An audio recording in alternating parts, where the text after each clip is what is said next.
दोस्तों, हिंदू धर्म में किसी भी शुभ कार्य को करने से पहले गणपति जी का स्मरण किया जाता है। उन्हें प्रथम पूजनीय माना जाता है।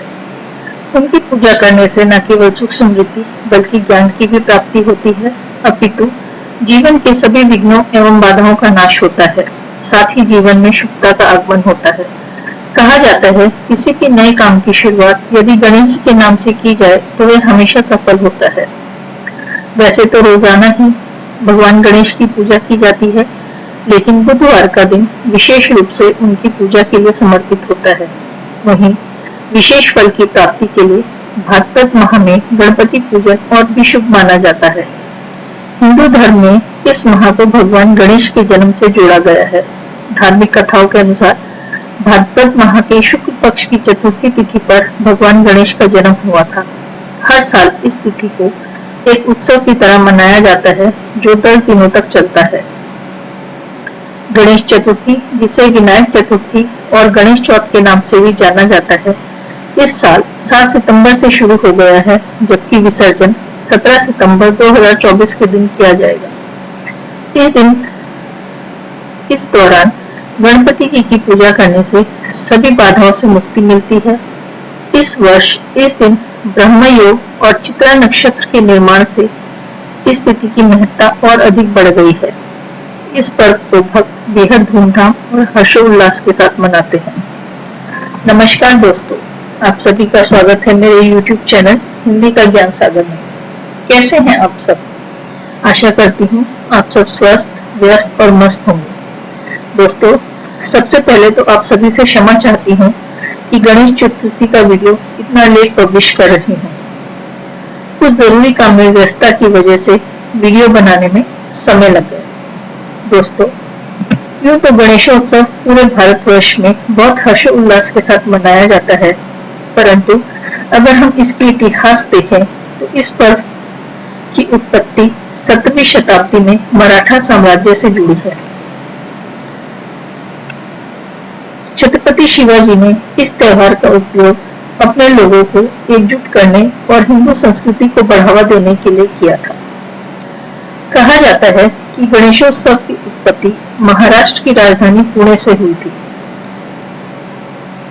गणेश चतुर्थी का इतिहास मराठा साम्राज्य के सम्राट छत्रपति शिवाजी महाराज से जुड़ा है। मान्यता है कि भारत में मुगल शासन के दौरान अपनी सनातन संस्कृति को बचाने हेतु छत्रपति शिवाजी ने अपनी माता जीजाबाई के साथ मिलकर गणेश चतुर्थी यानी गणेश महोत्सव की शुरुआत की थी। गणेश चतुर्थी का हिंदुओं के लिए बहुत महत्व है। हिंदुओं का मानना है कि भगवान गणेश की पूजा करने से व्यक्ति को बुद्धि, सफलता और सौभाग्य प्राप्त करने में मदद मिलती है। इसके अलावा कोई भी नया काम शुरू करने, परीक्षा देने, शादी या नई नौकरी शुरू करते वक्त भगवान गणेश के भक्त उनसे प्रार्थना करते हैं, उनका आशीर्वाद लेते हैं और उनसे सफलता का आशीर्वाद मांगते हैं। गणेश चतुर्थी की कथा।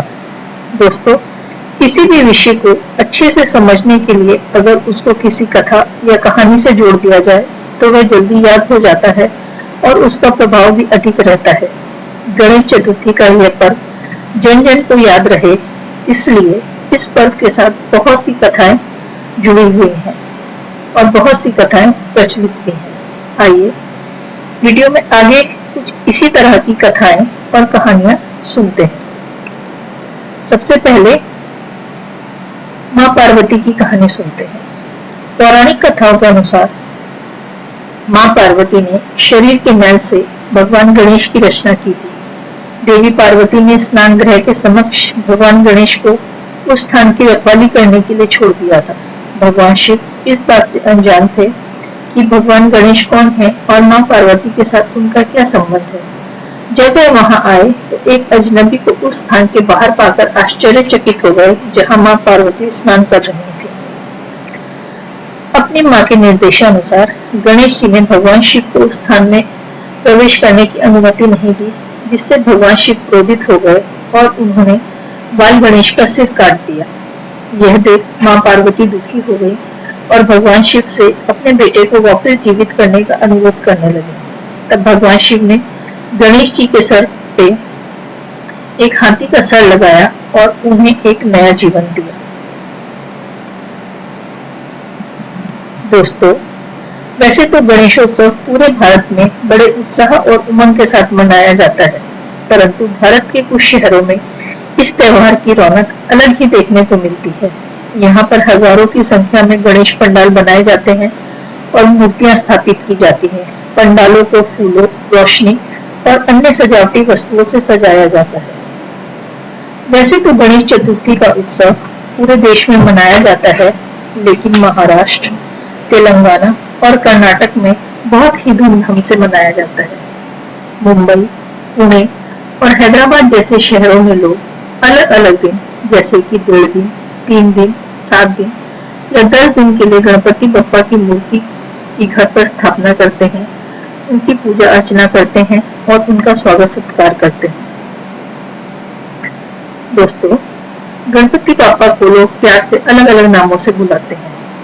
आइए इस विषय में भी थोड़ी जानकारी लेते हैं।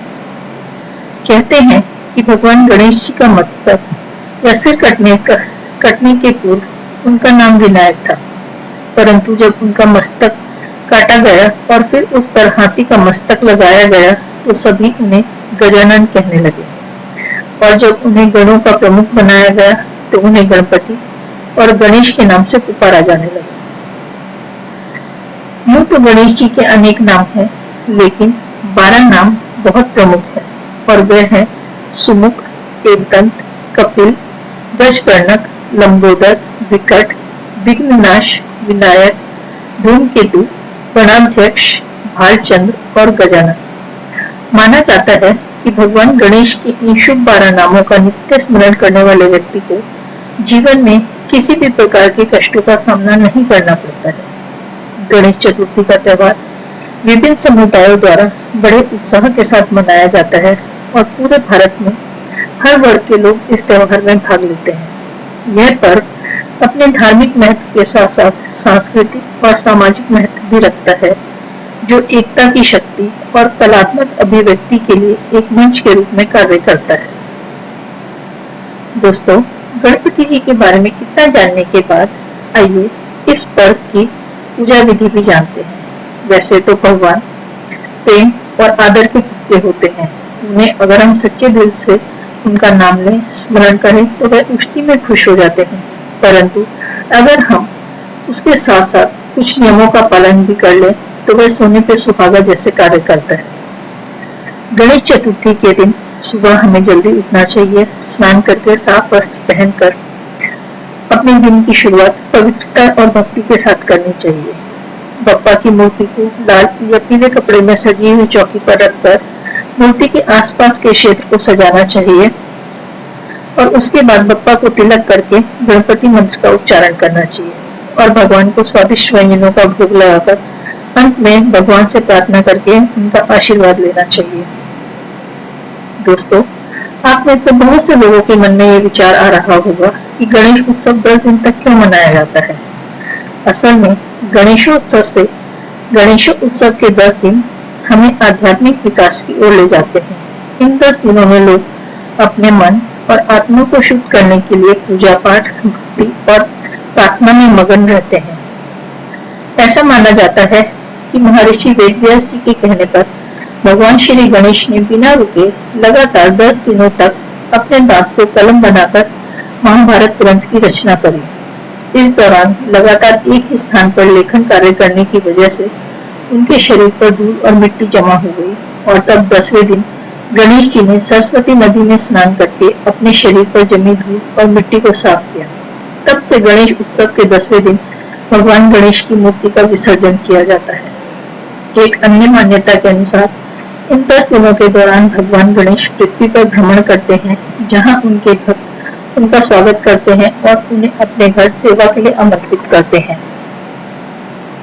इस दौरान घरों और सार्वजनिक स्थानों पर उनकी प्रतिमा स्थापित की जाती है। यह त्योहार 10वें दिन यानी अनंत चतुर्दशी को समाप्त होता है। भगवान गणेश की मूर्ति का विसर्जन किया जाता है और भक्त उन्हें विदाई देते हैं और अगले साल आने के लिए वचन मांगते हैं। दोस्तों, गणपति जी का विसर्जन कैसे किया जाए? क्या आप जानते हैं कि गणपति विसर्जन जन्म और मृत्यु के चक्र को दर्शाता है और हमें याद दिलाता है कि सभी रूप चाहे वो कितने ही दिव्य क्यों ना हो, उन्हें उन्हीं तत्वों में वापस लौटना होता है जहाँ से वे आए हैं।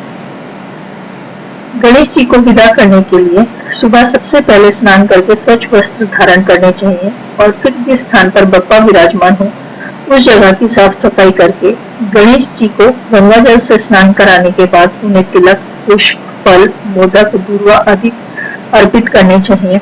उनकी आरती करके अपनी गलती के लिए क्षमा मांगनी चाहिए और उसके बाद धूमधाम से बप्पा को विदा करना चाहिए।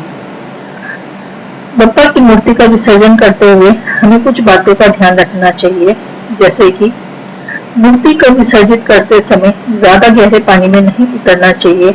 मूर्ति को उसी स्थान पर विसर्जित करना चाहिए जहां पर मूर्ति पर किसी का पैर न लगे और अगर हमारी मूर्ति छोटी है तो उसे किसी टब या बर्तन में ही विसर्जित कर उस पानी को पौधों में डाल देना चाहिए।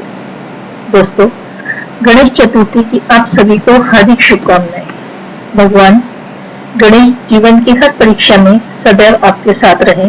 गणेश चतुर्थी के अवसर पर बप्पा आपके घर पधारे और आपके घर और आपकी जिंदगी को सुख, समृद्धि और शांति से भर दे। मैं आशा करती हूँ कि यह गणेशोत्सव आपके लिए शुभ और मंगलमय हो। दोस्तों, गणपति जी के बारे में बनाया हुआ ये वीडियो अगर आपको पसंद आया हो, मेरे विचार अगर अच्छे लगे हो, तो इस वीडियो को लाइक, शेयर और सब्सक्राइब जरूर करें और अपने विचार कमेंट सेक्शन में लिखकर हमें जरूर बताएं। आप सभी का अपना इतना अमूल्य समय देने के लिए दिल से हार्दिक धन्यवाद अदा करती हूँ और आप सभी का दिन शुभ हो, मंगलमय हो, ऐसी प्रार्थना करती हूँ। नमस्कार।